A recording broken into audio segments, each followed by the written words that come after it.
नमस्कार मित्रों, आप सभी का स्वागत है आपके अपने रिजल्ट मित्रा प्लेटफॉर्म पर। आज हम लोग बात करने वाले हैं संविधानवाद क्या है।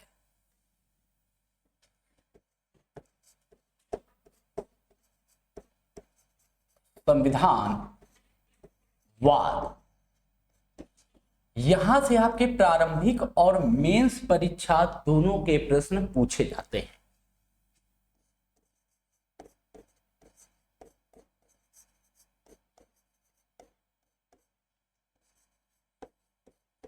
मेंस दोनों के प्रश्न पूछे जाते हैं, इसलिए बड़े धैर्य से चीजों को समझने का प्रयास करिएगा। जो चीज ना समझ में आए वो चीज बताइएगा। बहुत आराम से चलेंगे, स्पीड नहीं पकड़ेंगे, क्योंकि बहुत वर्डिक्ट हैं, इनमें शब्द हैं। उन शब्दों को सबसे पहले समझना। देखिए, ये दो शब्दों से मिलकर बना हुआ है। एक तो आपको दिख रहा होगा संविधान प्लस वाद,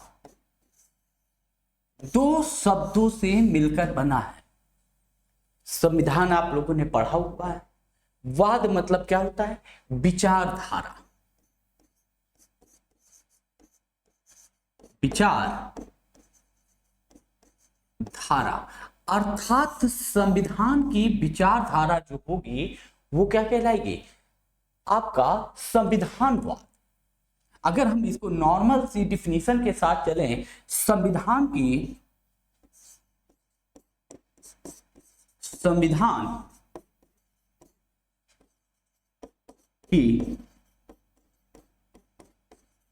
जो विचारधारा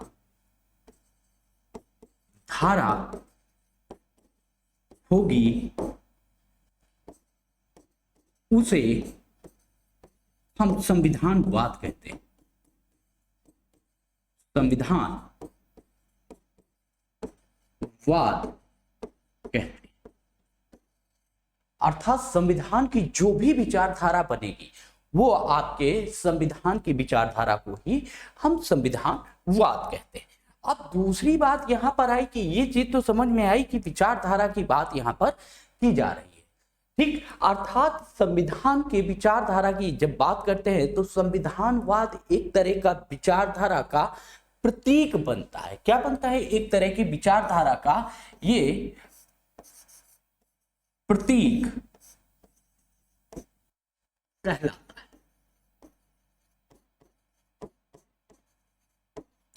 है। अब यहां पर ये आया कि इस विचारधारा का जो निर्माण हो रहा है, तो इस विचारधारा में किन मूल्यों की बात की जाएगी, किन की चर्चा की जाएगी। तो जो ये प्रतीक बन रहा है संविधान की विचारधारा होगी उसे हम संविधानवाद कहते हैं। ये प्रतीक कहलाता है। किनका प्रतीक कहलाता है? तो सबसे बड़ी बात यहां पर यह आएगी कि ये किस विचारधारा के निर्माण के लिए प्रतीक बनता है। तो यहां पर याद रखिएगा कि ये विचारधारा निर्माण का प्रतीक जो बना है किसके लिए? किसी राष्ट्र के, किसके प्रतीक के रूप में कार्य करेगा? किसी राष्ट्र के। जैसे कि हम लोग बात करेंगे भारत की, वैसे ही हर देश का अपना एक संविधान होता है। तो उस संविधान का जो होगा वो एक संविधानवाद होगा। वो संविधानवाद उसका प्रतीक बनेगा और वो प्रतीक उसके राष्ट्र के जो आपके मूल्य होंगे, विश्वास होंगे और जो राजनीतिक आदर्श होते हैं उनका प्रतीक होता है। किसका होता है? मूल्य जो होंगे, राष्ट्र के जो मूल्य होंगे, विश्वास होगा, विश्वास और राजनीतिक आदर्श, नीतिक आदर्श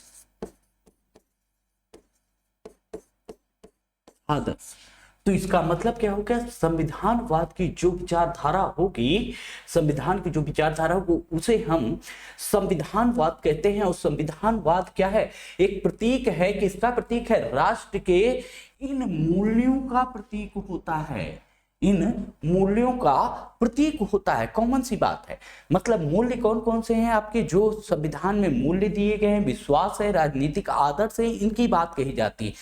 यहां अब यहां बात जो आएगी आती है, उस बात को हम लोगों को समझना है, इस तरह की विचारधारा का निर्माण आखिर कैसे होता है और वे कौन से मूल्य हैं जो इसके लिए सहयोगी होंगे। इस तरह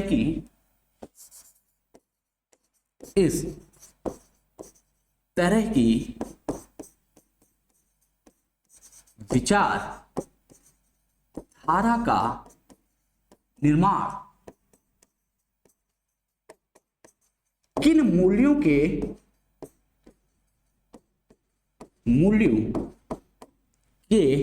आधार पर किया जाता है। अब समझने वाली बात तो ये आएगी, किन मूल्यों की बात कर रहे हैं हम? संवैधानिक मूल्यों की बात कर रहे हैं। हम किन की बात कर रहे हैं?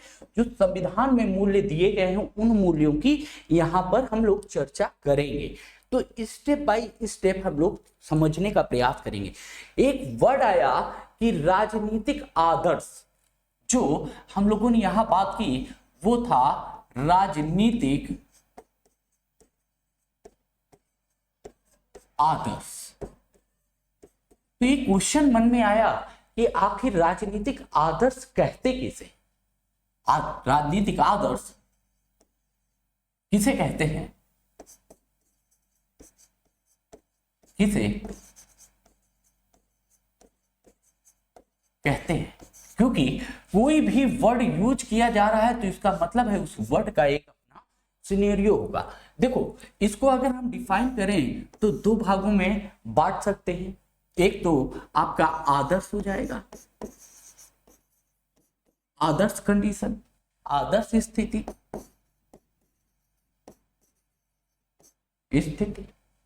दूसरा यथार्थ स्थिति, है ना। अगर हम लोग यहां पर समझें तो आदर्श, जब राजनीतिक आदर्श की बात की जा रही है तो एक आइडियल कंडीशन बनेगी और एक कैसी हो जाएगी, एक्चुअल कंडीशन बनेगी जो प्रेजेंट टाइम की बात करता है। अर्थात अगर हम लोग यहां पर बात करें तो जो वर्तमान में है, ठीक, जो वर्तमान में है या जो वास्तव में है, उसे हम लोग क्या कहते हैं? यथार्थ कहते हैं। जो वर्तमान में है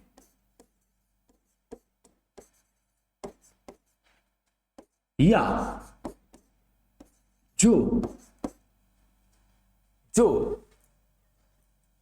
वास्तव में हम देख रहे हैं, या जो वास्तव में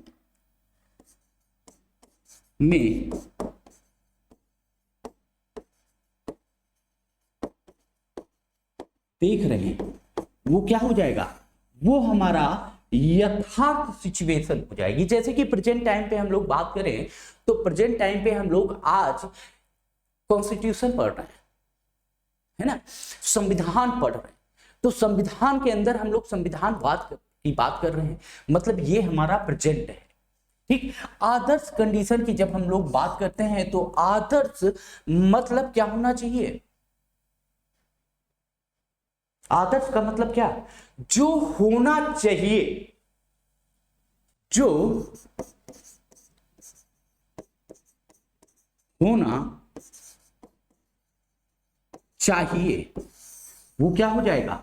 आदर्श हो जाएगा। जैसे हम लोग कहते हैं कि रामचंद्र जी पुरुषोत्तम है, पुरुषों में उत्तम है। रामचंद्र जी का जीवन क्या है? एक आइडियल है, ठीक। हम लोगों को रामचंद्र जी जैसा व्यवहार करना चाहिए अपने जीवन में, ठीक। अब यहां समझना, रामचंद्र जी जैसा व्यवहार करना चाहिए, ठीक। ये क्या है? जैसा आपको करना चाहिए वो क्या है? आइडियल हो जाएगा। और जो आप कर रहे हैं प्रेजेंट टाइम में, जो यथार्थ या वास्तविकता में आप लोगों का बिहेवियर है, वो क्या है? वो वास्तविकता है, यथार्थ है, सत्य है, जो आप लोग आज कर रहे हैं। इस आइडियल कंडीशन को हमें पाना होता है। क्या करना होता है? इस कंडीशन से हमें यहां तक जाना होता है, ठीक, कि हम वर्तमान से इस आइडियल कंडीशन या आदर्श को प्राप्त करें। तो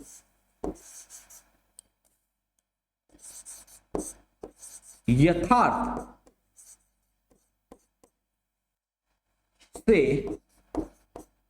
आदर्श की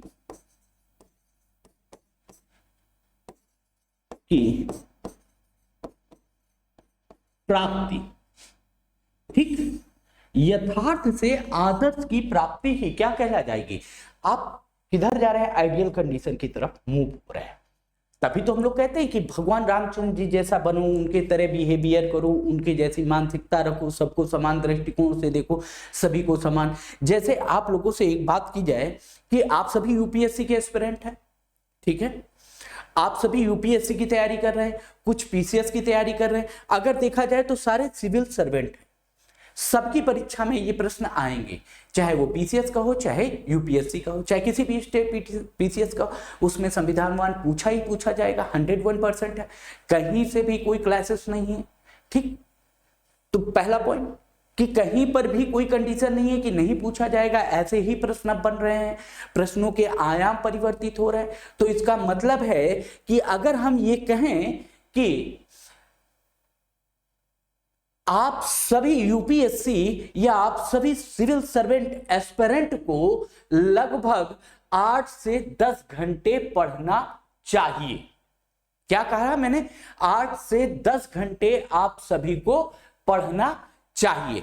तो इसका मतलब क्या है, ये आइडियल कंडीशन की हम लोग बात कर रहे हैं कि आप सभी को 8 से 10 घंटे यहां पर पढ़ाई करनी चाहिए, ठीक। लेकिन आप लोग करते क्या हो कि लगभग 5 से 6 घंटे पढ़ते हो, फिर उसके बाद आप लोग कहां जाते हो, फिर उसके बाद आप लोग किसी और डायरेक्शन में, मतलब यथार्थ में अगर देखा जाए तो आप लोग 5 से 6 घंटे बहुत खींच के पढ़ रहे हो, लेकिन आपको यहां पर इस टाइम ड्यूरेशन के अकॉर्डिंग 8 से 10 घंटे पढ़ना चाहिए, ठीक। अपने एग्जाम को देखते कि आप लोगों को अभी पीटी भी तैयार करना है और मेंस भी तैयार करना है।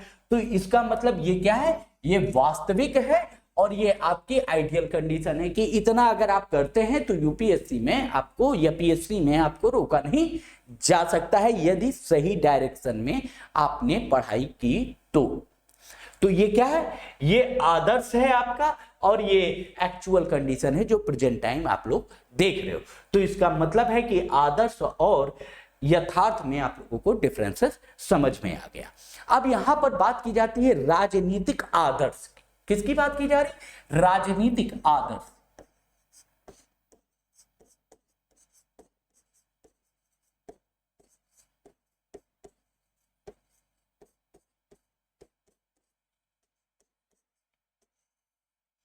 अब जब राजनीतिक आदर्श की बात की जाएगी तो राजनीतिक व्यवस्था में मूल्यों की चर्चा की जाती है।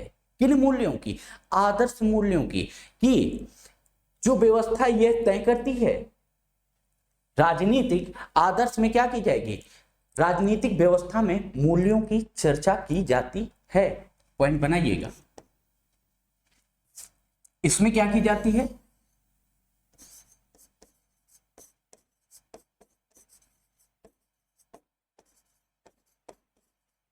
आदर्श। इसमें क्या किया जाता है, मूल्यों की, राजनीतिक व्यवस्था में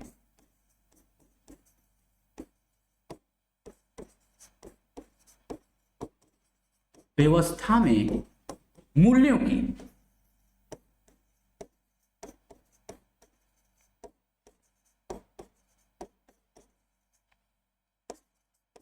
जाती है। पहला पॉइंट, ठीक। अब यहां पर हम लोग किन मूल्यों की बात करेंगे, कॉमन से समझो इसे ऐसे कि कोई ए मूल्य है, बी मूल्य है, सी मूल्य है, डी मूल्य है, जो राजनीतिक व्यवस्था के लिए आवश्यक है। क्या है, राजनीतिक व्यवस्था के लिए आवश्यक है। लेकिन यहीं पर जब राजनीतिक व्यवस्था की बात करते हैं तो जब आइडियल की बात करेंगे, आइडियल की बात करते हैं तो यहां पर 3 मूल्यों को जगह दी जाती है। एक तो स्वतंत्रता,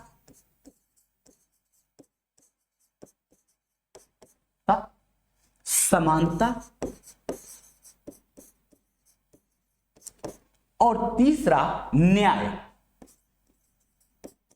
न्याय, इन तीनों की चर्चा हम किस में करते हैं? राजनीतिक आदर्श में की जाती है। ठीक,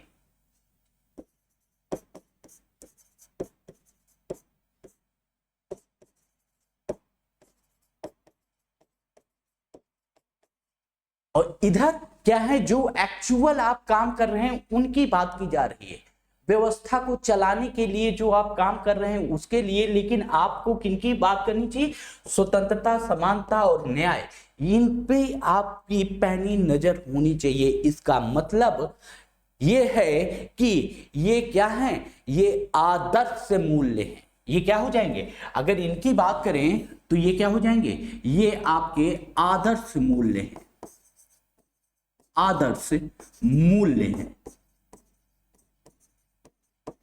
ठीक, अब इन पे क्या होगा? इन मूल्यों को राजनीतिक व्यवस्था द्वारा हमें क्या करना है? प्राप्त करना है। इन मूल्यों को हमें,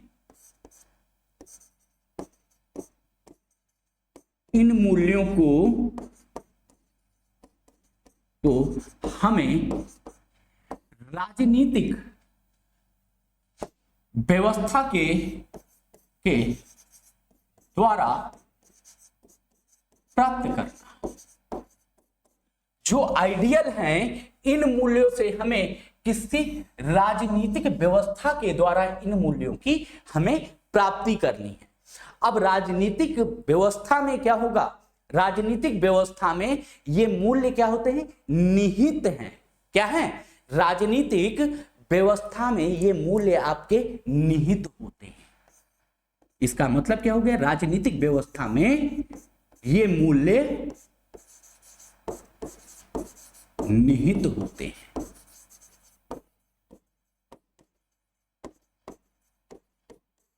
आप समझो कि इस व्यवस्था से हमें किसे आदर्श जो दिए गए, इन आदर्शों के द्वारा, इन राजनीतिक व्यवस्था के द्वारा इन मूल्यों की हमें प्राप्ति करनी है, जो आइडियल कंडीशन। और राजनीतिक व्यवस्था में ये मूल्य क्या होंगे? निहित होंगे, अर्थात उनकी राजनीतिक स्वीकार्यता बढ़ जाती है। क्या हो जाती है? इसका मतलब क्या है? इसका मतलब ये स्पष्ट है, जो इन मूल्यों को, जो भी राजनीतिक व्यवस्था, नीतिक, आप समझे ना, हमें इन मूल्यों की प्राप्ति करनी है। लेकिन जो भी राजनीतिक व्यवस्था इन मूल्यों को प्राप्त करता है,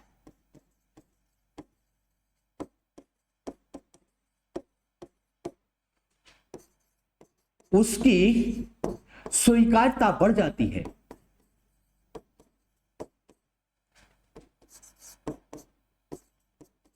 बढ़ जाती है। क्यों? अब समझने वाली बात आएगी। भाई, हर व्यक्ति को स्वतंत्रता चाहिए, हर व्यक्ति को समानता का अधिकार चाहिए, हर व्यक्ति को न्याय का अधिकार चाहिए। अगर हम अपने समाज की बात करें तो सभी व्यक्ति स्वतंत्र रहना चाहते हैं, समानता का अधिकार चाहते हैं, सभी को न्याय समान रूप से मिले, किसी भी प्रकार से लिंग, जाति आधार पर किसी के साथ कोई भेदभाव ना हो। ये कौन करेगा? ये राजनीतिक व्यवस्था इसके लिए उत्तरदायी है। और जो भी राजनीतिक व्यवस्था इन मूल्यों को अपने अंदर समाहित कर लेगी, अपने अंदर निहित कर लेगी, उसकी स्वीकार्यता समाज में संपूर्ण रूप से क्या हो जाएगी? अधिक हो जाएगी। अर्थात राजनीतिक व्यवस्था में मूल रूप, ठीक, राजनीतिक व्यवस्था में अगर इसको मूर्त रूप लेना है तो इसका मतलब है व्यवस्था की स्वीकार्यता अपने आप बढ़ जाएगी। अगर किसी भी राजनीतिक व्यवस्था ने इसको मूर्त रूप दे दिया, किसको? स्वतंत्रता, समानता, न्याय, ये सभी, इन तीनों आदर्शों को अगर किसी राजनीतिक व्यवस्था ने मूर्त रूप प्रदान किया तो इसका मतलब है कि जो हम लोग यहां पर बात कर रहे हैं कि आपकी सभी लोगों के बीच में स्वीकार्यता बढ़ जाएगी। अगर आपने अगर इन तीनों मूल्यों को आपने अपने अंदर समाहित कर लिया, स्वतंत्रता, समानता और न्याय, इन तीनों मूल्यों को यदि कोई राजनीतिक व्यवस्था अपने साथ समाहित कर लेती है, अपने कार्यों में समाहित कर लेती है, तो इसका मतलब है कि उसके अंदर क्या हो जाएगी, समाज में उसकी स्वीकार्यता अन्य राजनीतिक व्यवस्थाओं की अपेक्षा ज्यादा होगी। जैसे किसी भी चीज का कोई एक्स है, कोई वाई है, कोई जेड है, लेकिन जो एक्स है उसने स्वतंत्रता, समानता, न्याय की बात करना प्रारंभ कर दिया, तो उसकी सामाजिक स्वीकार्यता में वृद्धि हो जाती है। क्यों? क्योंकि सबको स्वतंत्रता, समानता, न्याय प्राप्त करने का अधिकार होता है। क्यों? क्योंकि पॉइंट बनाइएगा, क्योंकि सभी को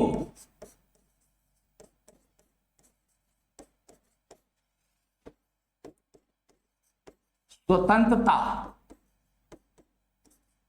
समानता, न्याय प्राप्त करने का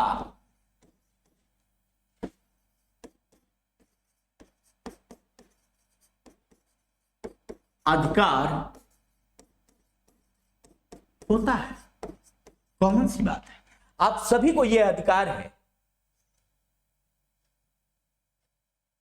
और जो भी राजनीतिक व्यवस्थाएं इन तीनों चीजों को पूरा कर देंगी, वो चाहे कोई भी पार्टी हो, जो स्वतंत्रता, समानता, न्याय के अधिकार को सभी को प्रदान कर देगी, तो इसका मतलब है कि उसकी सामाजिक स्वीकार्यता में वृद्धि हो जाएगी बिना कुछ कहे, क्योंकि ये आपके संविधान में आपको अधिकार प्राप्त है। तो इतनी चीज क्लियर हो रही है कि जो राजनीतिक व्यवस्था है वो इन मूल्यों को पाने का प्रयास करती है। किन मूल्यों को? स्वतंत्रता, समानता, न्याय। राजनीतिक व्यवस्था के माध्यम से आप आदर्श में जाने का प्रयास करते हैं।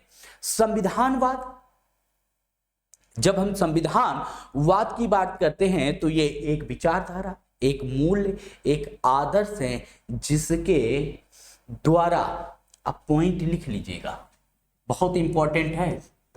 संविधानवाद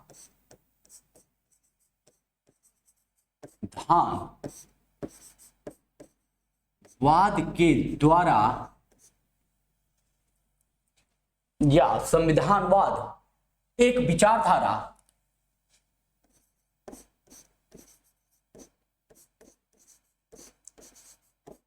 एक विचार धारा तथा मूल्य, आप समझते जाना, विचारधारा, मूल्य एवं आदर्श एवं आदर्श है। अब ये आपके संविधानवाद में ये 3 पॉइंट आए। एक तो ये विचारधारा है, इस विचारधारा में मूल्यों की चर्चा की जाती है, और ये मूल्य कैसे हैं? आइडियल मूल्य, आदर्श मूल्य हैं, जिनकी प्राप्ति करना होता है, जिनके आधार पर राजनीतिक व्यवस्था को क्या किया जाता है? नियंत्रित किया जाता है। जिसके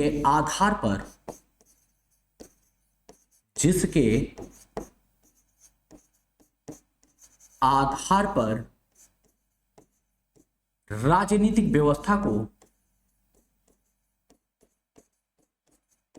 नीतिक व्यवस्था को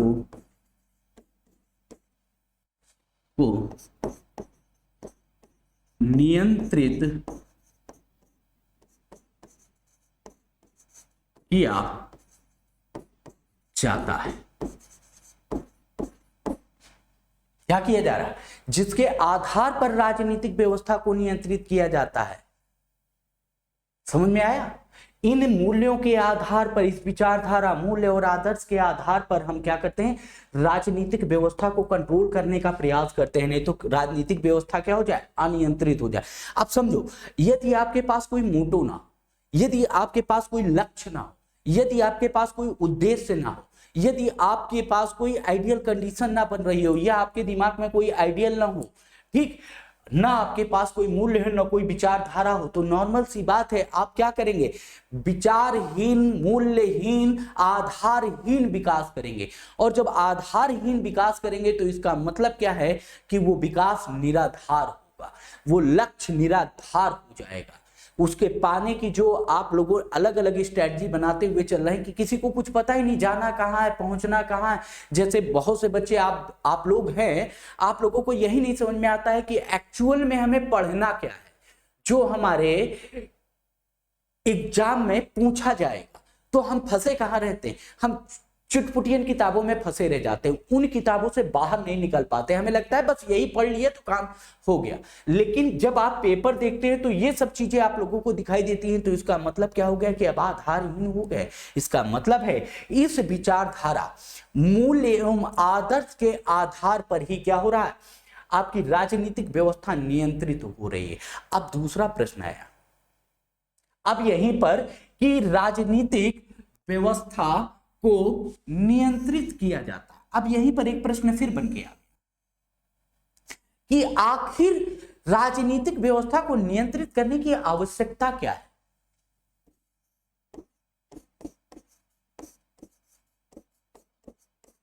नियंत्रित करने की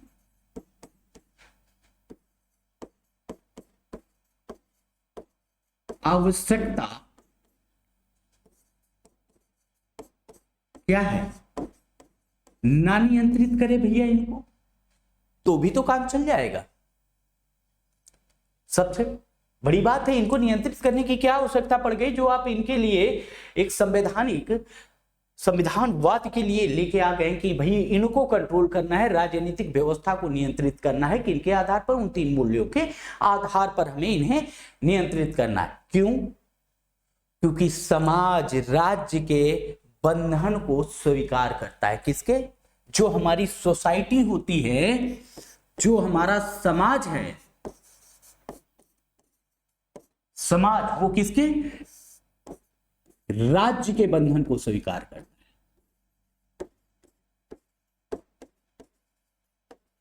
बंधन को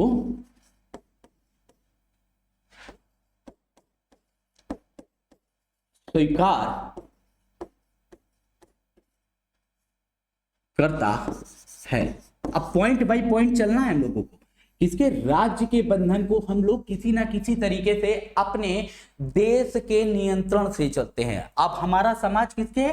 राज्य के कंट्रोल, राज्य के नियम कानून को मानता है। तो समाज के द्वारा जो कानून जो राज्य के द्वारा कानून नियम बनाए जाएंगे, राज्य के द्वारा नियम कानून बनाए जाते हैं। ठीक, इसका मतलब यह हो जाएगा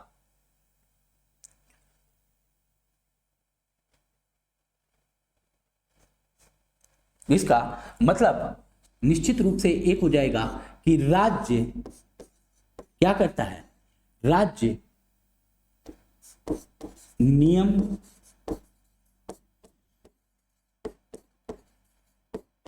कानून का निर्माण करता है। नियम कानून का निर्माण करता है ना। कोई भी राज्य होता है वो क्या करता है? कानून का निर्माण करता है, कुछ रूल्स बनाता है, कुछ रेगुलेशन बनाता है, कुछ एक्ट बनाता है। ठीक, अब इनको क्या करता है? इनको समाज क्या करता है? समाज पालन करता है। हमारा समाज इन नियम कानून को, जो राज्य बनाई है, राज्य in the sense state in the sense आपका देश क्या कर रहा है? नियम कानून को पालन कर रहा है। तो उसका उद्देश्य उन मूल्यों को प्राप्त करना है जिन मूल्यों में व्यक्ति या समाज का विकास हो सके। राज्य का क्या उद्देश्य है? यहां पर जब आप इनका पालन कर रहे हैं तो राज्य का एक उद्देश्य होगा। कॉमन सी बात है, राज्य का उद्देश्य क्या होगा?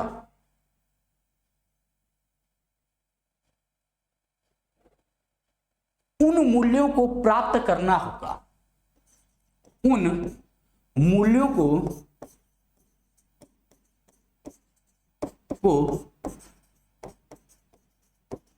प्राप्त करना होगा। किन मूल्यों को? जिससे, जिन मूल्यों के माध्यम से व्यक्ति एवं समाज का विकास हो सके, जिन मूल्यों के माध्यम से, जिन मूल्यों के माध्यम से व्यक्ति या समाज का विकास हो सके। भाई हमने राजनीतिक व्यवस्था पर नियंत्रण क्यों किया था? आखिर नियंत्रण की आवश्यकता क्यों थी? नियंत्रण नहीं करेंगे तो वहां पर क्या हो जाएगा? समाज जो आपके कंट्रोल में है, जो राज्य के, देश के नियम कानून को मान रहा है, वो क्या कर रहा है? राज्य के बंधन को स्वीकार करता है, अर्थात राज्य के नियम कानून को मानता है। जो नियम कानून राज्य के द्वारा निर्मित किए गए हैं उनका पालन करता है। तो राज्य का भी उद्देश्य होना चाहिए कि जिन मूल्यों के माध्यम से उस समाज के लोगों का, व्यक्ति का क्या हो सके? विकास हो सके। अर्थात विकास हो सके, इसका मतलब क्या है? समाज का जब विकास होगा, अब देखो यहां पर किसकी हम बात कर रहे हैं? समाज के विकास की बात कर रहे हैं, व्यक्ति के विकास की बात कर रहे हैं। और ये किनके? इन नियम कानून को देखते हुए एक एक पॉइंट पे हम लोग इन चीजों पे डिस्कस कर रहे हैं, इसलिए स्टेप बाय स्टेप चल रहा है। ठीक, अब हमने बात की कि यहां पर समाज और व्यक्ति का विकास हो सके। ऐसे मूल्य, जो मूल्य हमारे स्वतंत्रता, समानता और न्याय की जब बात करते हैं तो उन मूल्यों के माध्यम से हम लोग क्या कर सकते हैं? समाज और व्यक्ति का विकास किया जा सकता है ना?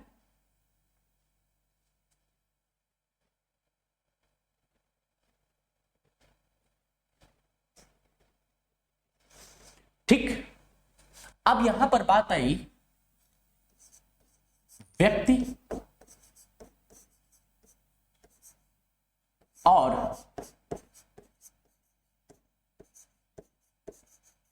समाज का विकास हो सके, यही पॉइंट था, है ना? अब इसमें राजनीतिक व्यवस्था को नियंत्रित करने की आवश्यकता है। क्वेश्चन आया कि भाई अब यहां से तो समझ में आ रहा है कि राज्य ये कर सकता है, राजनीतिक व्यवस्था की इसमें नियंत्रण की क्या आवश्यकता है? तो एक चीज समझो, अगर राजनीतिक व्यवस्था नियंत्रित हो जाएगी तो आपको स्वतंत्रता, समानता, न्याय का अधिकार नहीं मिलेगा। क्या हो जाएगा? न्याय नहीं मिलेगा। तो इन सब अधिकारों को, किनको? जो आपके मूल्य दिए गए, जो मूल्य हैं, कौन सा? स्वतंत्रता,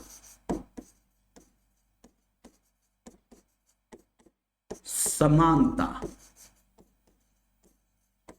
और न्याय, यही तीन मूल्य हैं आपके। जिन तीनों मूल्यों की हम लोग बात कर रहे हैं, इन तीनों मूल्यों के अगर हम देखें, इन तीनों मूल्यों के माध्यम से क्या होगा? विकास को प्रोत्साहन की प्राप्ति होगी।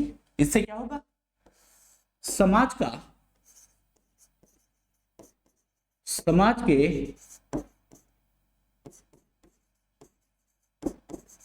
विकास को प्रोत्साहित किया जाएगा। कॉमन सी बात है।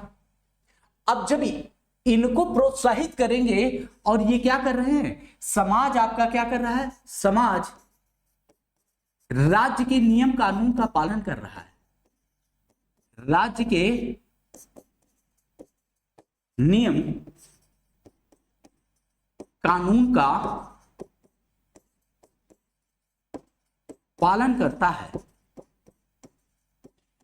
तो इसका मतलब क्या है, राज्य के नियम कानून जब आप पालन कर रहे हैं, यहां पर सारी चीजें व्यवस्था अनुकूल चल रही है, तो उनकी स्वतंत्र सुरक्षा के लिए कि भाई जो समाज है इन नियमों को पालन कर रहा है, कहीं ऐसा ना होने पाए कि राजनीतिक व्यवस्था आपकी निरंकुश हो जाए।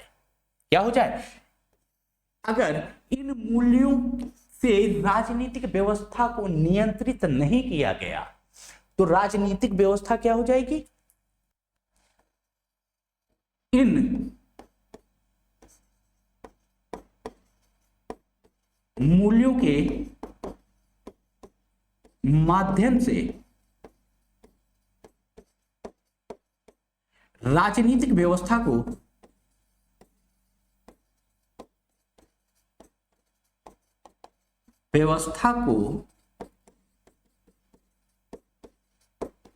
नियंत्रित किया जाता है। और अगर ये मूल्य हट गए तो राजनीतिक व्यवस्था कैसी हो जाएगी,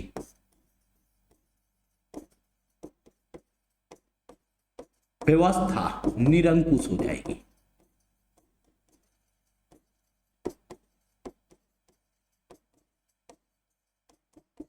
क्या हो जाएगी, अगर ये मूल्य हटा दें तो नॉर्मल सी बात है, राजनीतिक व्यवस्था क्या हो जाएगी, निरंकुश हो जाएगी। और जब निरंकुश हो जाएगी तो उसमें व्यक्ति और समाज का विकास नहीं हो सकता है। अगर निरंकुश होगी तो व्यक्ति या समाज का विकास संभव नहीं है। ठीक, अब इसको आप लोग ब्रिटेन के टाइम पीरियड से अगर जोड़ना चाहें तो ब्रिटेन के टाइम पीरियड से आप लोग इसे बखूबी जोड़ सकते हैं। क्योंकि ब्रिटेन के टाइम के समय की अगर हम लोग बात करें, उस समय न संविधान था न संविधानवाद था, वहां की राजनीतिक व्यवस्था कैसी थी, निरंकुश थी। तो उससे कभी भारतीयों के विकास नहीं उसने किया। ठीक, उसने जो विकास किया अपना किया। तो इसका मतलब क्या है, न व्यक्ति का विकास हो पा रहा था न समाज का विकास हो पा रहा था। वो कुछ चेंजेस करते थे, उन चेंजेस में उनके लाभ की बात की गई। लेकिन जब से भारतीय संविधान की बात की गई है तब से विकास की बात की गई है, स्वतंत्रता, समानता, न्याय, इनकी बात की जाने लगी। ठीक, इस पॉइंट को क्लियर हो रहा है। इसका मतलब है कि अगर हम ये कहें कि ये हमारा क्या है, संविधान क्या है, ये हमारा संविधान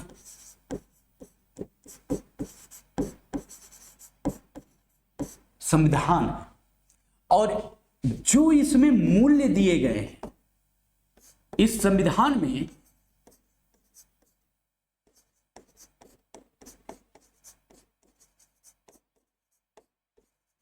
के जो मूल्य हैं, वो मूल्य क्या है, वो मूल्य संविधानवाद है। क्या हो गया, ये हमारा संविधान है अगर, तो इसमें जो मूल्य लिखित हैं वो मूल्य ही हमारे संविधानवाद है।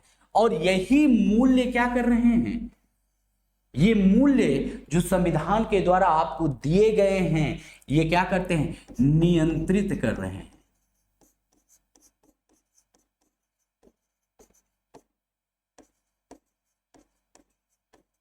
नियंत्रण कर रहे हैं किस पर, राजनीतिक व्यवस्था को। राजनीतिक व्यवस्था इसका मतलब क्या है? अगर हम बात करें यहां पर कौन कौन से मूल्य की बात कर रहे हैं हम लोग? स्वतंत्रता, समानता, न्याय, इन मूल्यों की चर्चा हम लोग यहां पर कर रहे हैं। तो इन मूल्यों को राजनीतिक व्यवस्था द्वारा क्या किया जा रहा है? नियंत्रित किया जा रहा है। अर्थात मूल्यों का संरक्षण होगा किसके द्वारा? यहां पर मूल्यों का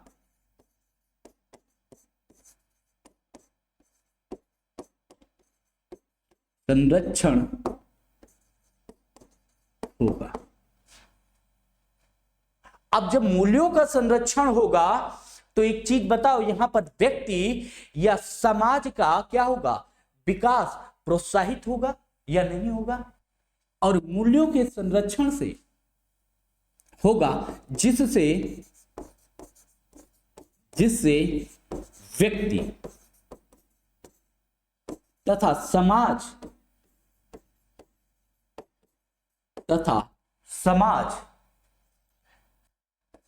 का विकास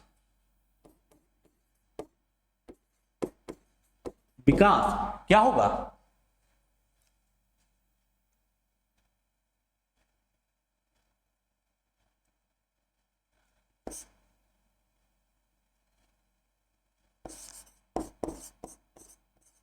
प्रोत्साहित होगा। अगर ये नियंत्रण नहीं है तो फिर नहीं हो पाएगा।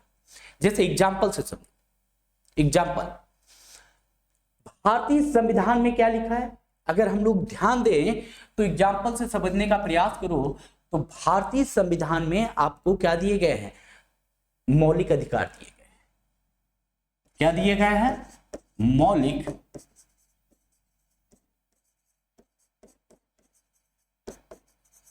अधिकार दिए गए हैं। ठीक, अब इनका मौलिक अधिकारों का उद्देश्य क्या होगा?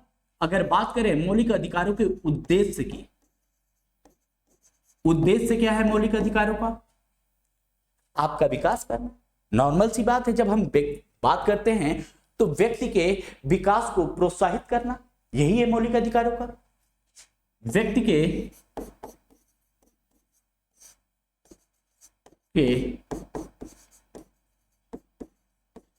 विकास को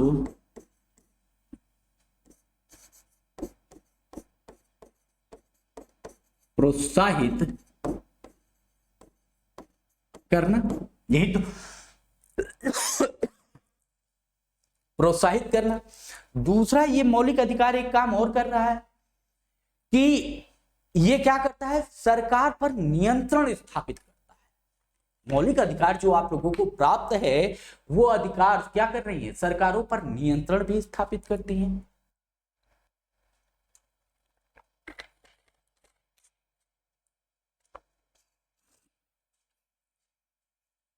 आपके विकास को तो प्रोत्साहित कर ही रही हैं। और दूसरा पॉइंट यहां पर आता है, सरकार पर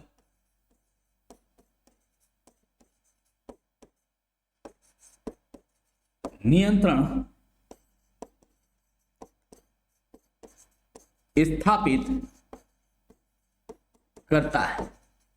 अब आपको यहां पर सरकार या सरकारी तंत्र आपको सोते हुए नहीं उठा सकती है, आपके अधिकारों को नहीं छीन सकती है। आपके स्वतंत्रता, समानता, कहीं पर भी आने जाने की स्वतंत्रता, कहीं पर भी कोई बयान देने की, कुछ बोलने की स्वतंत्रता, इसको कोई भी बाधित नहीं कर सकता है। कहीं पर भी जाके व्यापार करने की स्वतंत्रता। ठीक, तो इस तरीके से देखा जाए तो यहां पर सरकार भी चाह ले कि नहीं भाई, उत्तर प्रदेश की सरकार कहते कि नहीं भाई ये यूपी का नहीं, ये दिल्ली से आके यहां पर बिजनेस कर रहा है तो नहीं करने देंगे। ऐसा नहीं है। ये अधिकार कौन दे रहा है? ये अधिकार आपको संविधान से प्राप्त है। और संविधान क्या कर रहा है? आपके विकास को प्रोत्साहित करेगा। जो मौलिक अधिकार है आपके विकास को प्रोत्साहित करेगा। और दूसरा, गवर्नमेंट को नियंत्रित करता है, चाप चढ़ाता है, बेल्ट खींचता है। जैसे कहते हैं ना, घोड़े की लगाम खींच लेना, ठीक वैसे ही ये आप सरकारों की लगाम खींचता है कि नहीं, ये नहीं कर सकते हैं आप। किसी को भी व्यापार करने की स्वतंत्रता कहीं पर भी जाकर है तो उसे रहने, बोलने, बात करने की सब जगह की स्वतंत्रता है। यदि वो विरोध भी कर रहा है, शांतिपूर्ण ढंग से विरोध कर रहा है, तो आप कुछ कर नहीं सकते, क्योंकि ये डेमोक्रेसी में हमें अधिकार की प्राप्ति है। तो इसका मतलब ये हुआ कि जब हम मौलिक अधिकार की बात कर रहे होते हैं तो आपके मौलिक अधिकार क्या करते हैं, सरकार को निरंकुश क्या करती है, ये जो आपके मौलिक अधिकार हैं ये सरकारों को निरंकुश होने से रोकती हैं। क्या करती हैं, सरकार को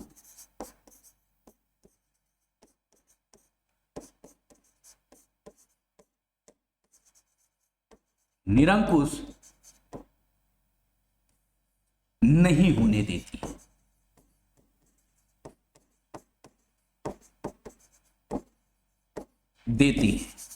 नहीं तो एक चीज बताओ, डिक्टेटरशिप किसे पसंद नहीं है। अगर मैं सत्ता में आ गया तो मैं सत्ता में लगातार बना रहना चाहता, मुझे सत्ता से मत हटाओ। मैं बस, सत्ता एक ऐसी चीज है कि सत्ता का सुख एक बार भोग लिए तो बस लगातार लगातार लगातार लगातार। तो ये क्या करेगा, अगर आपके मौलिक अधिकार ना तो नॉर्मल सी बात है ये निरंकुश हो जाएंगे, ये अपने मनमानी करने लगेंगे। इसीलिए आप लोग देखते होंगे कि आपको वोटिंग राइट्स दिया गया है, ठीक, आपको वोट देने का अधिकार दिया गया है। अब वोट देने के टाइम पे आप किसको चोट देना चाहते हो, किसको सत्ता में लाना चाहते हो, ये आपका अधिकार, ठीक। आप वोटिंग करते हो तो अच्छा, नहीं करते हो तो आप अपने लिए पूरा कर रहे हो, ठीक, क्योंकि वो आपको अधिकार प्रदान किया गया है संविधान की तरफ से कि आप सरकारों पर क्या करो, चाप चढ़ाओ कि आपने पिछली बार कहा था नहीं काम किया है, इस बार हम आपको नहीं देंगे। तो इसका मतलब क्या है, ये संवैधानिक अधिकार के तहत आप लोगों को अधिकार मिला है।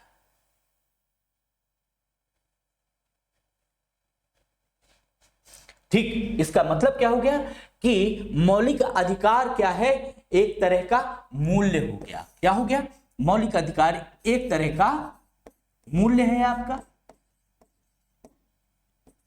समझ आ रहा है कि नहीं आ रहा है, एबीसीडी समझ में आ रही है ना, बहुत आराम चला रहे हैं, कुछ ऐसा ना हो जिसमें आप लोगों को समझ में ना आए। क्या हो गया, तो इस अधिकार के तहत आप सब कुछ गेम खेल सकते हो, आपके पास पन्ने हैं, आपके पास इरादा है तो खेलो, ठीक। तो ये क्या हो गया, एक तरह का एसेट्स हो गया, मूल्य हो गया। अब ये मूल्य जो है ये क्या कहलाएगा, संविधानवाद का घटक कहलाएगा। ये मूल्य जो आप लोगों को मिला यहां पर, तो ये मूल्य है वह जो संविधानवाद का घटक है। ये क्या है, ये मूल्य संविधानवाद का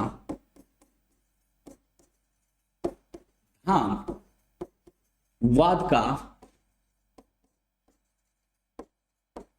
घटक। समझ में आया, ये जो मूल्य हैं, ये मूल्य क्या हो गया, आप लोगों का मौलिक अधिकार एक मूल्य है, और मूल्य क्या है, संविधानवाद का एक घटक है। क्या हो गया, घटक है जो हमारा, नेक्स्ट पॉइंट की बात करें, जो हमारे नीति निर्देशक तत्व वो क्या है, वो भी एक तरह के मूल्य हैं। पॉइंट बनाओ,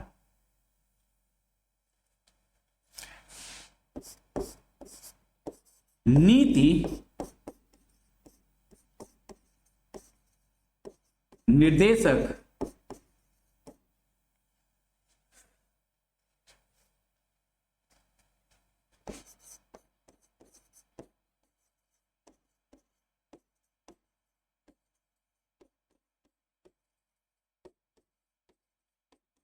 मूल्य क्या है, वह भी मूल्य है।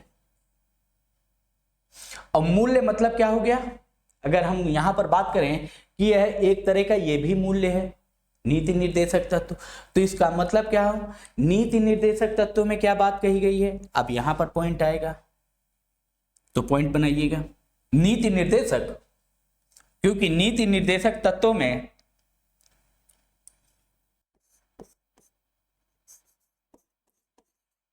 तत्वों में अगर हम लोग बात करें तो क्या कहा गया, हमारे पॉइंट बनाओ, सामाजिक और आर्थिक, क्या किया गया है, सामाजिक एवं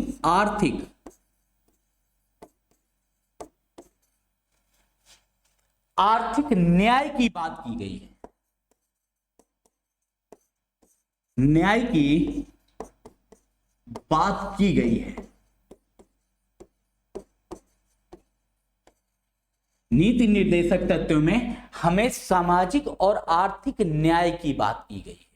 तो ये क्या हो जाएगा, ये एक तरह का मूल्य होगा जिसका उद्देश्य क्या होगा, ये जो मूल्य है ये भी एक मूल्य है और इस मूल्य का उद्देश्य क्या बन जाएगा, उद्देश्य क्या होगा, सरकार पर नियंत्रण।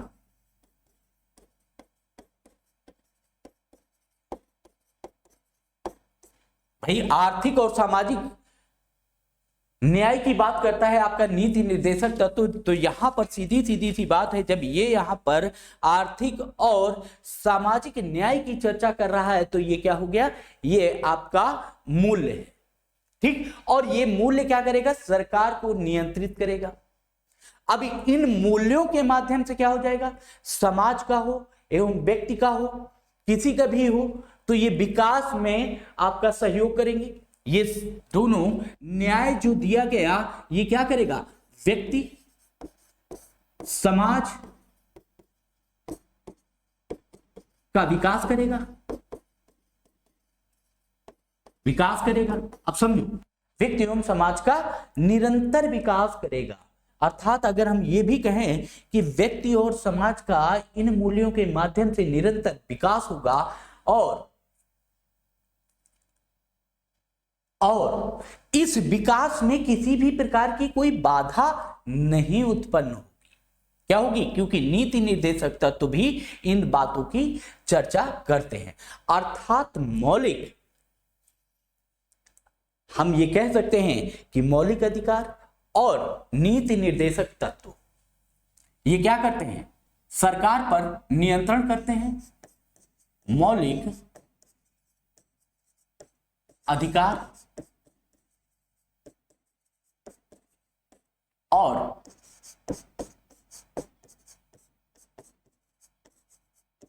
निर्देशक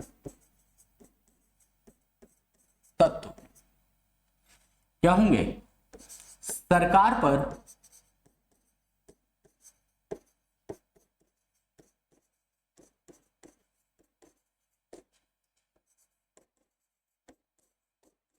स्थापित करते हैं। अतः ठीक,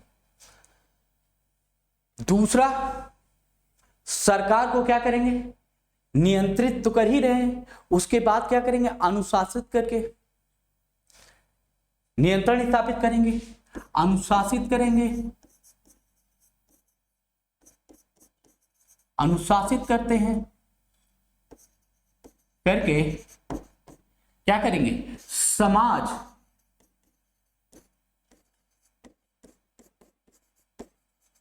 के विकास हेतु प्रोत्साहित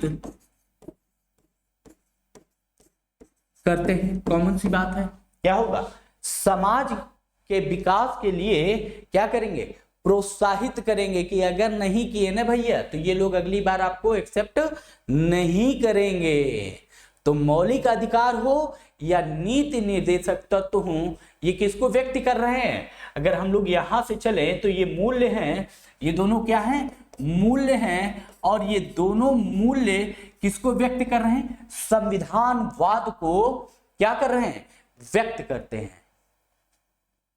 ये मूल्य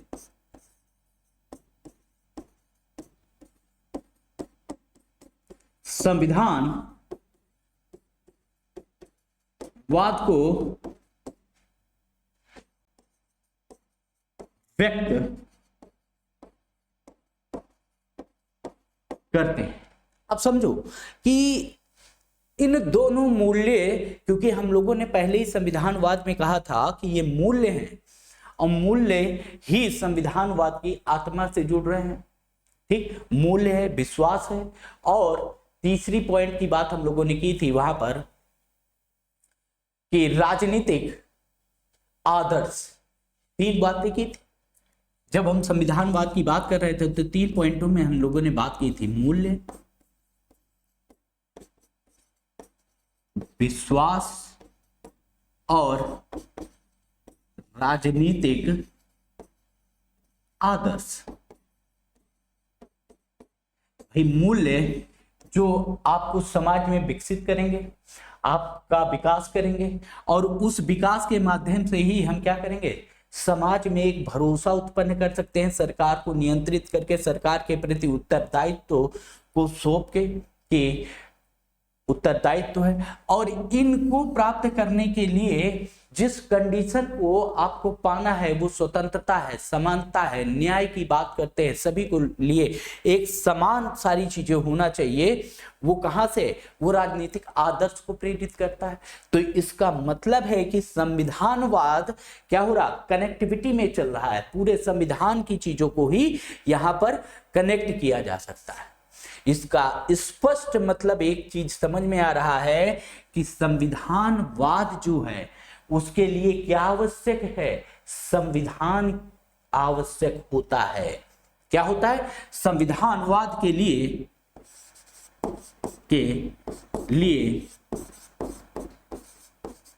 संविधान की आवश्यकता होती है। क्यों क्यों, अब देखो,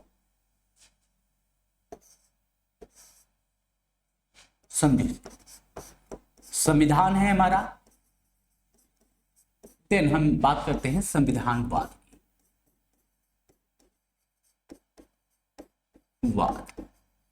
संविधानवाद में हम 3 वर्ड की चर्चा करते हैं जब हम संविधानवाद की बात कर रहे होते हैं। ठीक, सबसे पहले मूल्यों की बात करते हैं, मूल्य, फिर दूसरे की बात करते हैं हम लोग यहां पर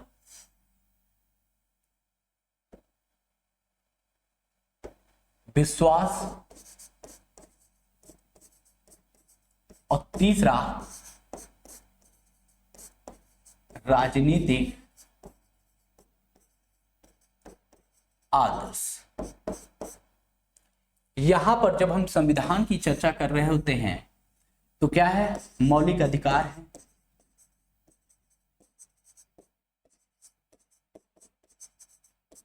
अधिकार है, नीति निर्देशक तत्व हैं,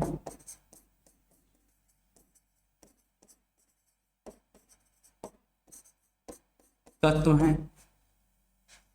ठीक, यहां पर राजनीतिक आदर्श में हम क्या बात करते हैं, स्वतंत्रता की, समानता की और न्याय की। ठीक, यहां से क्या हो रहा है, आपको आर्थिक एवं सामाजिक न्याय की गारंटी मिल रही है। किससे, नीति निर्देशक तत्वों से सामाजिक आर्थिक न्याय की बात की गई है। आर्थिक न्याय ये किसके माध्यम से है, ये नीति निर्देशक तत्वों से। मौलिक अधिकार के तहत अगर हम लोग बात करें तो क्या हो जाएगा, स्वतंत्रता समानता की बात की गई है। और ये जब इनकी बात की जाती है तो मूल्य कौन से बन रहे हैं, ये दोनों आपके क्या बन जाते हैं, मूल्य के रूप में।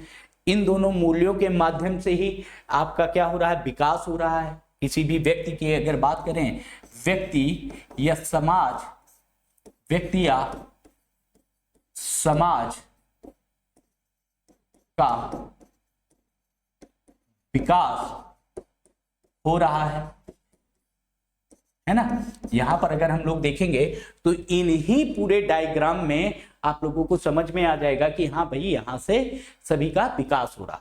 इसका मतलब है कि संविधानवाद जब आएगा तो उसके लिए क्या जरूरी है, संविधान की आवश्यकता होती है। किसकी आवश्यकता होगी, संविधानवाद के लिए किसकी आवश्यकता होती है, संविधान की आवश्यकता होती है।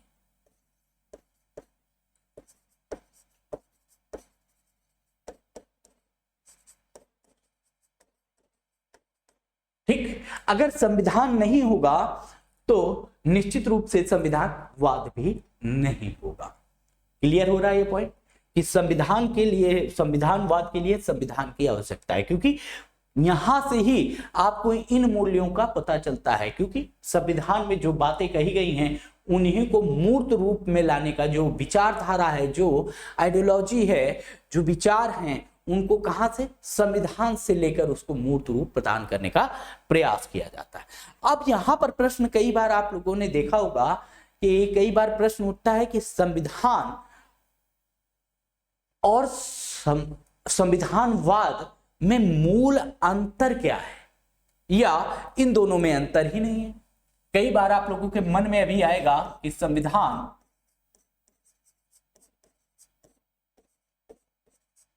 एवं संविधानवाद में अंतर है या नहीं। इसी को क्वेश्चन रूप में कर दो, स्पष्ट करें या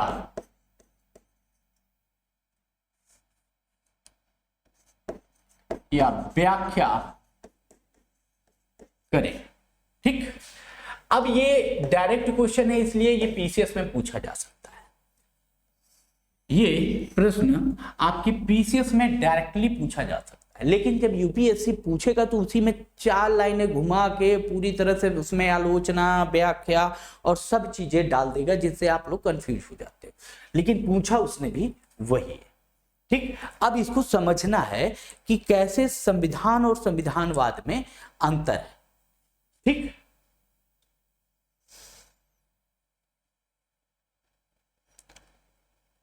अब एक लाइन में अगर हम पिछली लाइन जो बात किए थे कि संविधान जब होगा तभी संविधानवाद को स्पष्ट किया जा सकता है ना। बिना संविधान के संविधानवाद नहीं होता। अर्थात अगर हम ये कहें कि एक पॉइंट पे कि संविधान संविधानवाद के अभिव्यक्ति का माध्यम है। संविधान क्या है, संविधान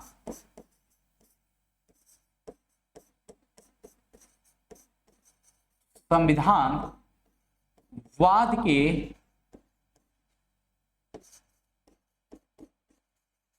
अभिव्यक्त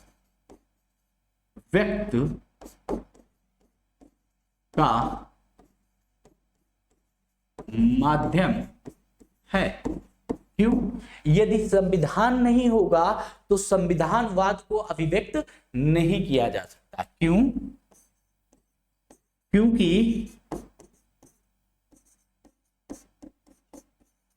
संविधान के बिना संविधानवाद को व्यक्त नहीं किया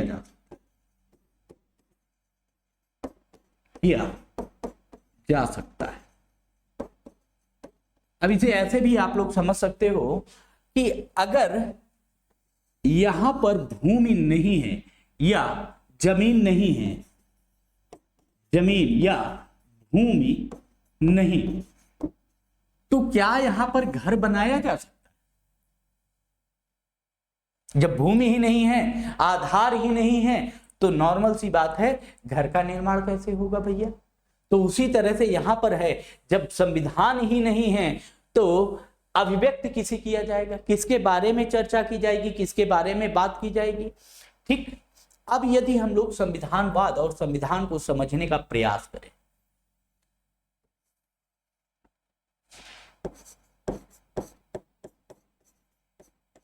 संविधान एवं संविधानवाद,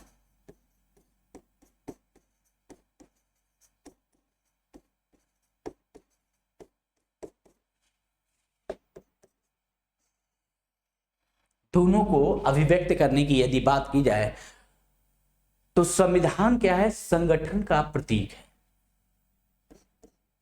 क्या है,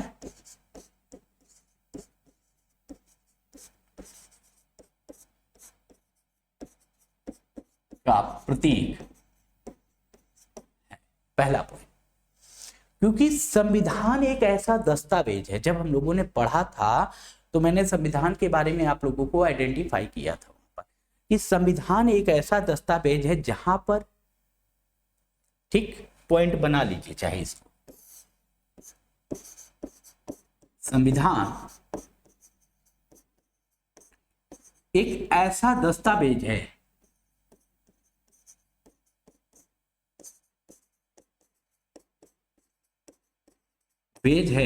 जहां पर सरकार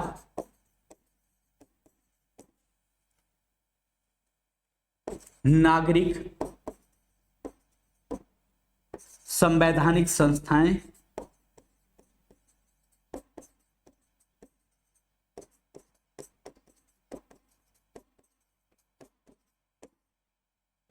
के कार्यों एवं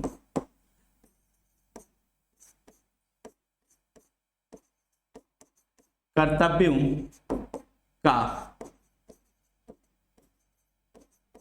उल्लेख है। क्या है यहां पर, क्या है कि सरकार नागरिकों और संवैधानिक संस्थाओं के कार्यों एवं कर्तव्यों का क्या है, उल्लेख किया गया है। ठीक, सभी संवैधानिक संस्थाओं का यहां पर उल्लेख किया गया है। ठीक, कि कौन संवैधानिक संस्थाओं के क्या कार्य हैं और क्या कर्तव्य। ठीक, तो यहां पर समझिएगा, सॉरी कार्य कह रहा हूं, कि अधिकार एवं कर्तव्यों का, अधिकार एवं कर्तव्यों का उल्लेख किया गया कि नागरिकों के पास क्या अधिकार है, सरकार के पास क्या अधिकार है और संवैधानिक संस्थाओं के पास क्या अधिकार है। ये अधिकारों के बारे में बात की गई तो ये क्या हो गया, संगठन दिखा रहा है। ठीक, कर्तव्य क्या है, संगठन की बात बता रहा है। और जब हम वहां पर आपके संविधानवाद की चर्चा करते हैं, अभी से हटा दे रहा हूं,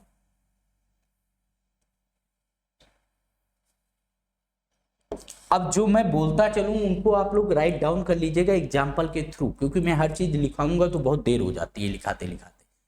संविधानवाद क्या है, विचारधारा का प्रतीक है। क्या है,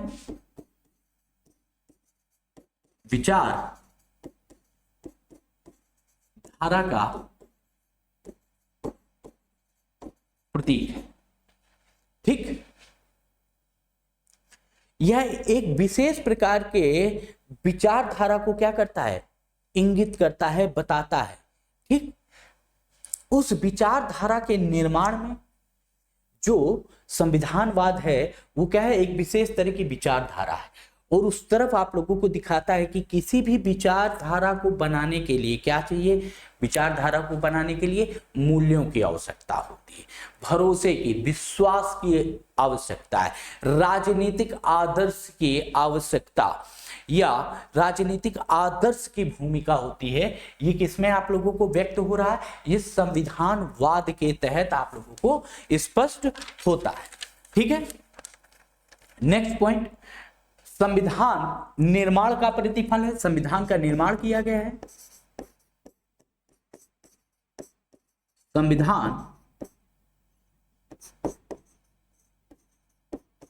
निर्माण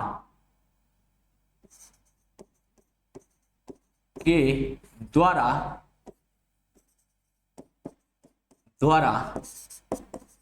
बना है। अर्थात संविधान क्या है, निर्माण का प्रतिफल है। और अगर हम ये कहें कि संविधानवाद क्या है, तो ये किसका है, विकास का प्रतिफल है, विकास का प्रतिफल है। ये निर्माण किया गया है संविधान सभा के द्वारा, क्या किया गया था, संविधान का निर्माण। संविधान सभा ने सब जगह की चीजें पढ़ी, समझी, कौन सी चीजें वर्तमान परिप्रेक्ष्य में हमारे देश के लिए उचित होंगी, उनको संविधान में डाला गया। तो ये निर्माण किया गया था। लेकिन विकासात्मक अवस्था कि जब 1950 में आपका पूर्ण संविधान लागू होता है, उसके बाद से लगातार इसमें क्या हो रहा, कितनी स्वतंत्रता मिलनी चाहिए, कितनी समानता मिलनी चाहिए, कैसे किसको न्याय मिलना चाहिए, फिर धीरे धीरे धीरे धीरे धीरे धीरे स्वतंत्रता का आयाम बदलता गया। हर देश की स्वतंत्रता का आधार अलग अलग होता है। किसी भी राष्ट्र की बात करेंगे तो वहां स्वतंत्रता के आयाम अलग हो सकते हैं। क्यों? क्योंकि वहां समाज का विकास किस स्तर पर हुआ है, उस स्तर पर हम स्वतंत्रता की बात करते हैं, समानता की बात कर रहे हैं। समानता सभी जगह समान होती है, सभी व्यक्तियों के लिए एक जैसी समानता होगी, ना कोई जाति, धर्म, लिंग आधार पर किसी भी प्रकार के, पुरुष महिला के आधार पर, कुछ भी वृद्ध के आधार पर हम किसी के साथ विभेद नहीं कर सकते हैं। SC ST OBC जनरल के आधार पर हम नहीं विभेद कर सकते, महिला पुरुष थर्ड जेंडर के आधार पर हम विभेद नहीं कर सकते हैं। ये क्या है, विकासात्मक रवैये का परिणाम है। देखो, इसमें एक चीज आप लोगों को याद होगी कि थर्ड जेंडर पहले आप लोगों को नहीं दिखता था। जब आप फॉर्म भरते थे वहां पर क्या होता था, M और F, लेकिन अब जो आप भरते हो वहां पर थर्ड जेंडर भी समाहित हो गया, तीसरा पॉइंट भी आ गया। तो इसका मतलब क्या है, ये विकास, सभी के विकास के लिए कार्यरत है। संविधानवाद क्या है, एक विकास का प्रतिफल बनता चला जा रहा है। ठीक, तो धीरे धीरे धीरे धीरे समय के साथ इसमें समाज के स्तर से इसमें सुधार होता चला जा रहा है। नेक्स्ट,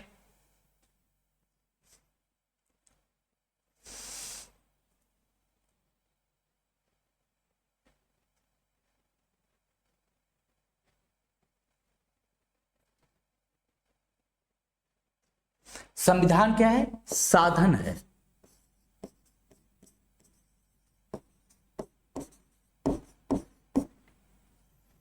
क्या है, संविधान जो है हमारा वो क्या है, साधन है। और जो संविधानवाद है वो साध्य है। अब देखो, इन दोनों पॉइंटों को समझो,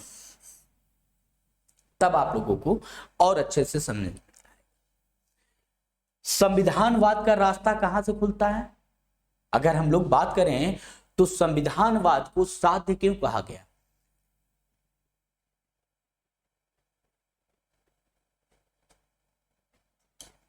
क्योंकि जो कुछ भी संविधानवाद में आ रहा है, जो भी साध्य, जो चीजें आ रही हैं, वो किसके माध्यम से आ रही हैं? संविधान के माध्यम से। किसके माध्यम से? सभी चीजों का पता कौन दे रहा है? संविधान दे रहा है। इसका पता संविधान के माध्यम से,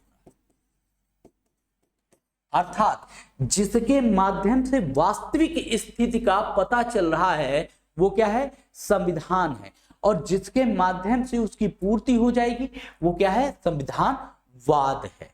ठीक, अगर हम बात करें कि यहां पर यदि हम लोकतांत्रिक देश की बात करते हैं, उदाहरण के लिए भारत एक क्या है? डेमोक्रेटिक कंट्री है। भारत की यदि हम लोग चर्चा करते हैं तो नॉर्मल सी बात है, भारत एक डेमोक्रेटिक कंट्री है, लोकतांत्रिक राज्य है। जब हम लोकतांत्रिक राज्य की बात करते हैं तो यहां रहने वाले प्रत्येक नागरिकों का उद्देश्य और नागरिकों के विकास, अगर हम बात करें तो प्रत्येक नागरिकों का क्या है? विकास हमारा क्या है? एक साध्य। किसके माध्यम से? लोकतांत्रिक आपके साधन के माध्यम से उस साध्य को पूरा किया जाएगा कि हर व्यक्ति, हर समाज, व्यक्ति के सभी समूहों का विकास समान रूप से होना चाहिए। वो किसके माध्यम से हो रहा है? वो आपके संविधान के माध्यम से हो रहा है। तो संविधान क्या हो रहा है? साधन हो रहा। और माध्यम क्या है? वाद है। तो इसका मतलब क्या है, विकास की जब हम लोग चर्चा करते हैं तो नॉर्मल सी बात है वो साध्य के माध्यम से हो रहा है। ठीक है, ठीक। अब यहां पर एक पॉइंट आया कि संविधानवाद की विशेषता क्या है। संविधानवाद की विशेषता, जो सबसे इंपॉर्टेंट पॉइंट आता है, क्योंकि अब यहां पर हम लोगों का संविधानवाद आगे बढ़ रहा है, उस पॉइंट को हम लोग समझने का प्रयास करेंगे।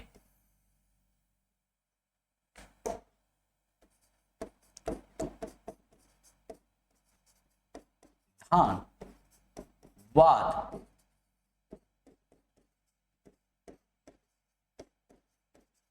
विशेषता, ठीक। अब जब संविधानवाद की विशेषता की हम लोग यहां पर चर्चा करते हैं तो उसको चीजों को समझते हुए हमें आगे बढ़ना है। ठीक है, चलो तो यहां से चीजों को हम लोग समझने का प्रयास करते हैं कि संविधानवाद किसकी चर्चा। तो यहां पर मेन जो बात है कि ये मूल्य संबद्ध अवधारणा है। क्या है? संविधानवाद मूल्य संबद्ध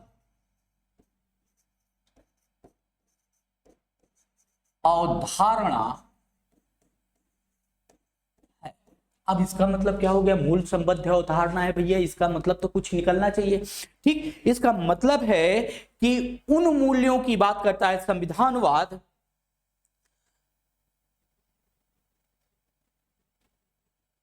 संविधानवाद हमारा उन मूल्यों की अभिव्यक्ति करता है जिसको उसे पाना है। क्या करता है? उन मूल्यों को व्यक्त करता है, व्यक्त करता है जिनको राष्ट्र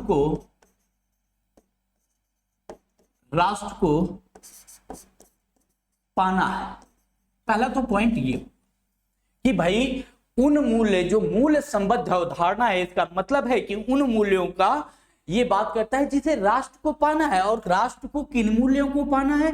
तो नॉर्मल सी बात है, जहां पर व्यक्ति और समाज का विकास हो सके। व्यक्ति और समाज के विकास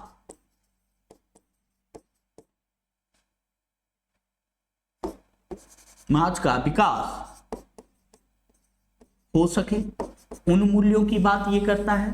कॉमन सी बात है, ठीक। तो ये मूल्य संबद्ध है। और यहां पर दूसरा पॉइंट, सबसे बड़ा पॉइंट आता है कि किसी समाज का विकास, यदि किसी समाज की बात करते हैं तो किसी समाज का विकास कहां तक हो सकता है, यह किस बात पर निर्भर करेगा कि समाज किन मूल्यों को अपने साथ महत्व देता है। कि समाज का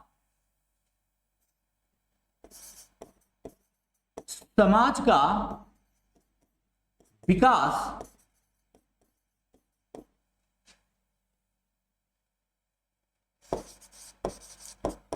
कहां तक होगा, इसका निर्धारण कौन करता है? कि समाज किन मूल्यों को महत्व दे रहा है। समाज किन मूल्यों को महत्व दे रहा है, ठीक, उन मूल्यों का विकास होगा। तो इसका मतलब है कि जो संविधानवाद है वो क्या है? मूल्य संबद्ध अवधारणा है। क्लियर पॉइंट हुआ कि ये क्या है? एक मूल्य संबद्ध अवधारणा है। और इन मूल्यों के हिसाब से ही राष्ट्र के समाज का विकास होता है। और किसी समाज का विकास कितना होगा, कैसे होगा, ये किस बात पर निर्भर करेगा कि वहां का समाज किन मूल्यों को महत्व देता है, यह विकास करने का आधार प्रदान करता है। तो उसी के आधार पर ये चीजें आगे बढ़ती। नेक्स्ट पॉइंट ये क्या है? सांस्कृतिक या संस्कृति संबद्ध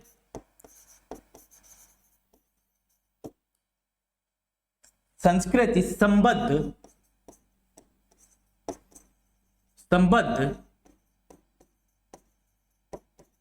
अवधारणा है। क्या है हमारा संविधानवाद? क्या है? एक संस्कृति संबद्ध अवधारणा है। मतलब संविधानवाद का आधार क्या है? अवधारणा का मतलब यह है कि विशेष प्रकार की संस्कृति में होता है। क्या होता है? विशेष प्रकार की संस्कृति में इसका विकास होता है। यहां पर अगर हम लोग बात करें तो हर देश की अपनी एक संस्कृति होती है, कॉमन सी बात है। अगर हम किसी भी राष्ट्र की बात करेंगे तो हर राष्ट्र की अपनी एक संस्कृति होती है, उसी के आधार पर वो सारे कार्य करता है। अपनी संस्कृति, अपनी समाज के आधार पर ही हम लोग बात करते हैं। ठीक, इसलिए हर देश का संविधानवाद कहीं ना कहीं क्या है? मात्रात्मक अंतर देखा जाता है। यहां पर समझो कि हर राष्ट्र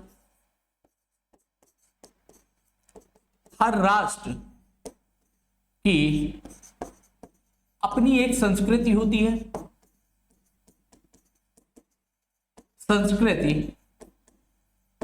है। कॉमन सी बात है, हमारी भी संस्कृति है, हमारे राष्ट्र की भी संस्कृति। उसी के आधार पर वो क्या करेगा? जब किसी भी राष्ट्र की संस्कृति होगी तो नॉर्मल सी बात है वो उसी के साथ अपने समाज का विकास भी करेगा, उसी संस्कृति के आधार पर ही। इसका मतलब है कि हर राष्ट्र की अपनी एक संस्कृति, अलग अलग राष्ट्रों की अलग अलग संस्कृति। तो संस्कृति के अकॉर्डिंग ही हम संविधानवाद में क्या देखते हैं? हर देश के संविधानवाद में मात्रात्मक अंतर देखने को मिलता है। हर राष्ट्र के संविधानवाद में मात्रात्मक अंतर देखने को मिलता है। जैसे हम भारतीय समाज की बात करें, भारतीय संस्कृति की बात करें, तो भारतीय संस्कृति में आज भी बहुत सी चीजें अगर आप विदेशों की संस्कृति से कंपेयर करें और भारत की संस्कृति से कंपेयर करें तो अपने आप आपको धरती आकाश का अंतर दिखाई देने लगता है। वहां पर भी सामाजिक विकास की बात होती है, वहां पर भी व्यक्ति के विकास की बात होती है, समाज के विकास की बात होती है। भारत में भी व्यक्ति के विकास की बात हो रही है, समाज के विकास की बात हो रही है। भारत में भी स्वतंत्रता की बात है, वहां पर भी स्वतंत्रता की बात है। भारत में भी न्याय की समानता की बात है, वहां पर भी समानता की बात है। भारत में न्याय की बात है, वहां पर भी न्याय की बात है। परंतु दोनों के न्याय, स्वतंत्रता और समानता की बात जब हम लोग करते हैं तो वहां पर मात्रात्मक अंतर दिखाई देता है। और वो मात्रात्मक अंतर क्यों दिखाई दे रहा है? क्योंकि हमारा जो संविधानवाद है वो कैसा है? हर एक राष्ट्र की अपनी एक कल्चर्स होते हैं, उस कल्चर के अकॉर्डिंग ही वहां की समानता, स्वतंत्रता और न्याय की बात की जाती है। उसी आधार पर भारत की एक समानता, स्वतंत्रता और न्याय की जब बात की जाती है तो यहां पर वो फ्रीडम दी जा सकती है जितना हमारा समाज हमें इजाजत देता है। मतलब भारतीय संस्कृति एक आपके पैमाने हैं, उन पैमानों के आगे हमारा समाज एक्सेप्ट नहीं करता है। तो इसका मतलब क्या है कि हमारी जो संविधानवाद की विचारधारा होगी अपने समाज, अपनी संस्कृति से क्या होती है? प्रेरित होती है। नेक्स्ट पॉइंट बनाइएगा कि संविधानवाद एक गतिशील अवधारणा है। क्या है? गतिशील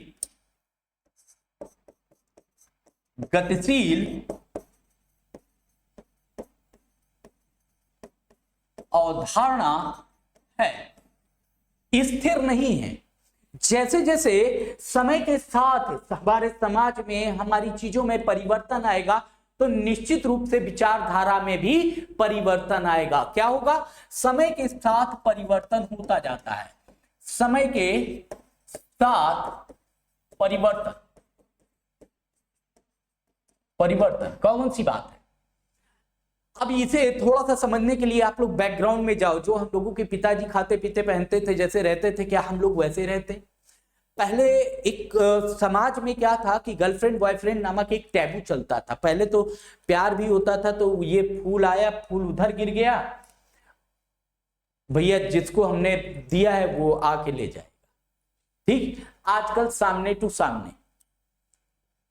ठीक, जो एक बीच में पहले क्या था, वो फूल पहले फेंक दिया गया, फिर आने वाला आदमी आया लेके चला गया।